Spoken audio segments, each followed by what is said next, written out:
Good morning friends. तो आपका blueprint आ चुका है क्लास 11th इकोनॉमिक्स 2024-25 का ब्लूप्रिंट दिखाई दे रहा है। और ब्लूप्रिंट के डिज़ाइन के अनुसार रिमेंबरिंग, अंडरस्टैंडिंग, एप्लीकेशन बेस्ड और हायर ऑर्डर थिंकिंग लेवल और इवोल्यूशन बेस्ड क्वेश्चंस आएंगे। चैप्टर वाइज उनका वेटेज दिया हुआ है सबसे राइट साइड में, मतलब उस चैप्टर से कितने मार्क्स के क्वेश्चन आएंगे।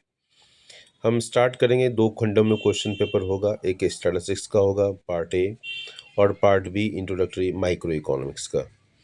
तो हमारे पास जो लेसन्स हैं स्टैटिस्टिक्स के, इंट्रोडक्शन और collection, organisation and presentation of data. अब देखिए, इस दोनों लेसन को मिलाकर जो क्वेश्चंस का पैटर्न है, जो क्वेश्चन के मार्क्स हैं टोटल, वो 15 मार्क्स के क्वेश्चन आएंगे।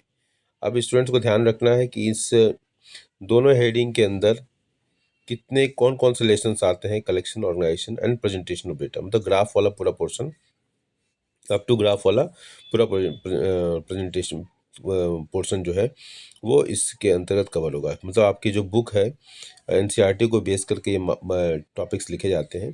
तो आपका जो बुक्स है, आप अगर संदीप गर्ग से पढ़ते हैं, किसी और बुक से पढ़ते हैं, तो इंट्रोडक्शन प्लस कलेक्शन, ऑर्गेनाइजेशन और प्रेजेंटेशन का पूरा पार्ट, जिससे ये क्वेश्चन आएंगे। यहाँ पर अब टीचर को थोड़ी फ्रीडम होती है कि इंट्रोडक्शन और इससे दोनों कितने कितने मार्क्स का वो क्वेश्चन पूछे, वो उसकी विल पर होता है।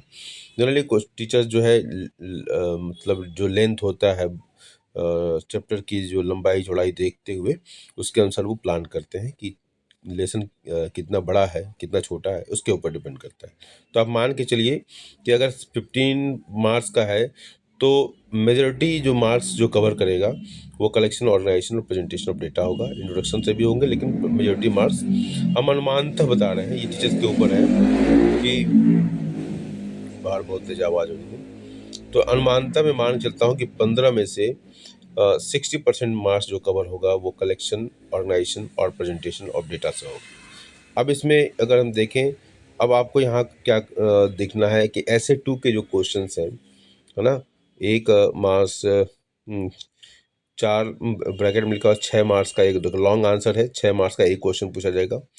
ठीक है, तो आपको इसमें करना क्या है कि इंट्रोडक्शन और कलेक्शन, ऑर्गेनाइजेशन, प्रेजेंटेशन से 6 मार्क्स के क्वेश्चन कौन कौन से बनते हैं नेचुरली, उन 6 मार्क्स के क्वेश्चन को पहले कवर कर लो आप।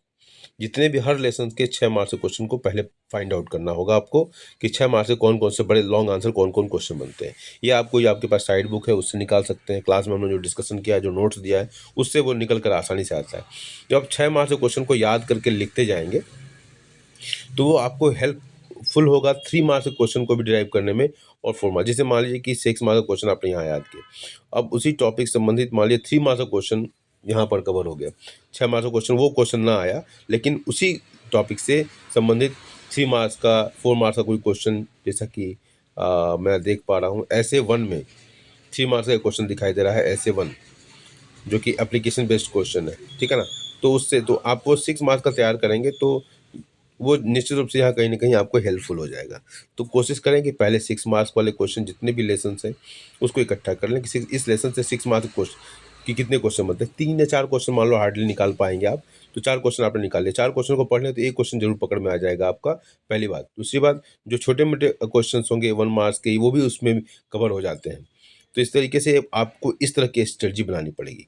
ओके, अब आते हैं स्टैटिस्टिकल टूल्स एंड इंटरप्रिटेशन। अब यहाँ भी देखो आप, तो वेरी शॉर्ट आंसर के क्वेश्चंस, 1 मार्क्स वाले क्वेश्चन 3 क्वेश्चन होंगे, वेरी शॉर्ट आंसर 1 मार्क्स का 1 क्वेश्चन होगा।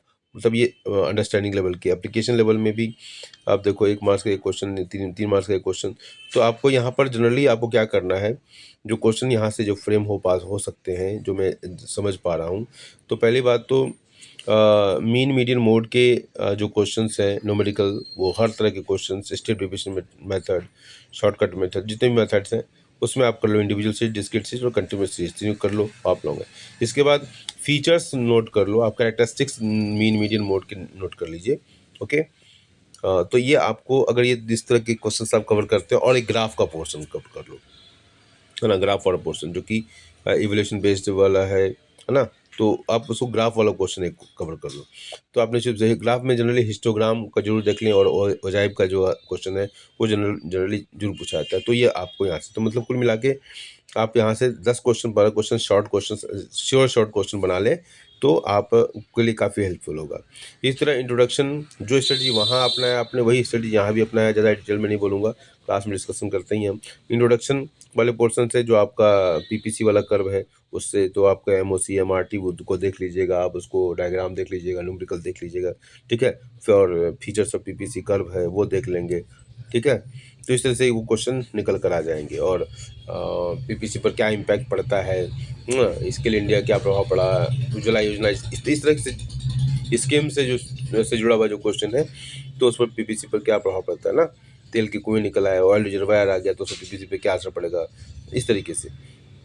कंज्यूमर इक्विलिब्रियम के जो क्वेश्चन है, इंडिफरेंस कर्व वाला क्वेश्चन बहुत ही फेमस क्वेश्चन है। इसके बाद M U X by P X और M U Y by P Y है ना, उसकी वैल्यूज़ दिए रहेंगे और उसके ऊपर आपको न्यूमेरिकल क्वेश्चन, तो इस तरीके से वहाँ से क्वेश्चन निकल आता है। इंडिफरेंस कर्व का M R S X Y equal to P X by P Y budget line के माध्यम से जो सिद्धि करते हैं तो वो क्वेश्चन आता है इसकी, ठीक है। और छोटे छोटे जो कॉन्सेप्ट हैं, बजट लाइन क्या है, बजट कंस्ट्रेंट क्या है, बजट सेट क्या है, कार्डिनल अप्रोच क्या है, ऑर्डिनल अप्रोच क्या है, इस तरीके से M R S marginal rate of substitution को एक्सप्लेन करें, इस तरीके से क्वेश्चन निकल के आते हैं। इसी तरह प्रोड्यूसर बिहेवियर्स और सप्लाई से क्वेश्चन हम निकाल लेंगे, प्रोडक्शन लॉ वेरिएबल प्रोपोर्शन को एक्सप्लेन करें, ठीक है। और जो डिफरेंट स्टेजेस हैं वो सेकंड स्टेज ही क्यों आइडियल स्टेज है प्रोडक्शन करने के लिए, तो इस तरीके से क्वेश्चन जो कि आज मैंने वाइवा में पूछा भी था। इधर फॉर्म्स ऑफ मार्केट के बहुत सारे क्वेश्चन हमने वाइवा में पूछे हैं, तो उन सारे क्वेश्चन को कर लेंगे तो आप निश्चित रूप से हेल्पफुल होंगे, ठीक है। तो ये हमारा मैंने लिया। इसके बाद देखो blueprint to follow by CBSE norms, ये तो ठीक है, ये जनरल इंस्ट्रक्शंस है, ठीक है। तो I hope that you if you are following the proper strategy certainly it is going to help you. Thank you.